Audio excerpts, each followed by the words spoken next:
तो दूसरे चरण का मतदान न सिर्फ शांतिपूर्ण रहा बल्कि मतदाता भी पीछे नहीं रहे। लेकिन ये चुनावी जंग अभी जारी है क्योंकि अभी मतदान के 3 चरण बाकी हैं। दोनों गठबंधन कहीं से भी ढीले पड़ते नहीं दिख रहे हैं। आज केंद्रीय गृह मंत्री राजनाथ सिंह इंडिया के समर्थन में छपरा में थे तो लालू नीतीश भी कई चुनावी सभाओं में गरजे।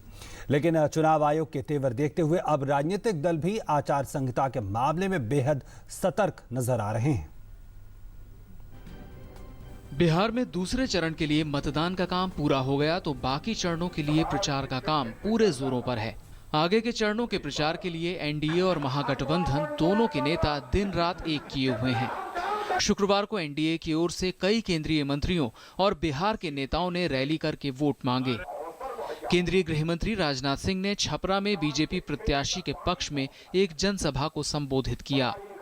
राजनाथ ने कहा कि बिहार में विरोधी पार्टियां सिर्फ सरकार बनाने की राजनीति कर रही हैं, जबकि बीजेपी समाज बनाने के लिए।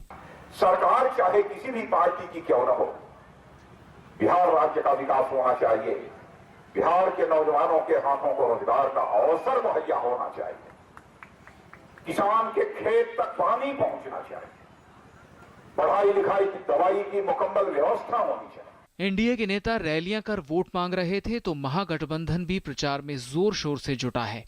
महागठबंधन की ओर से लालू नीतीश के अलावा कांग्रेस के नेता भी रैलियां कर रहे हैं। बिहार के चुनाव ना हो, देश के चुनाव होता बिहार के मैदान में। महागठबंधन के नेता तमाम रैलियां कर रहे हैं, लेकिन उनके बयानों से चुनाव आयोग नाराज है। आयोग ने गुरुवार को आरजेडी प्रमुख लालू प्रसाद को उनकी कथित जातिगत टिप्पणी को लेकर आगाह किया और इसे चुनाव आचार संहिता का उल्लंघन मानते हुए उनसे भविष्य में चुनाव प्रचार के दौरान सार्वजनिक मंचों पर बोलते समय अधिक सतर्क रहने को कहा। आयोग ने जेडीयू के अध्यक्ष शरद यादव को भी उनकी एक धार्मिक टिप्पणी के लिए नोटिस जारी किया है। आयोग ने इसे आदर्श चुनाव आचार संहिता का प्रथम दृष्टया उल्लंघन माना है। आयोग पहले ही नेताओं को भाषा में संयम बरतने की अपील कर चुका है। कुल मिलाकर राज्य में दूसरे चरण का मतदान खत्म होने के बाद सबकी नजरें तीसरे चरण पर लगी हैं, जिसके लिए 28 तारीख को मतदान होगा। News night desk, TT news.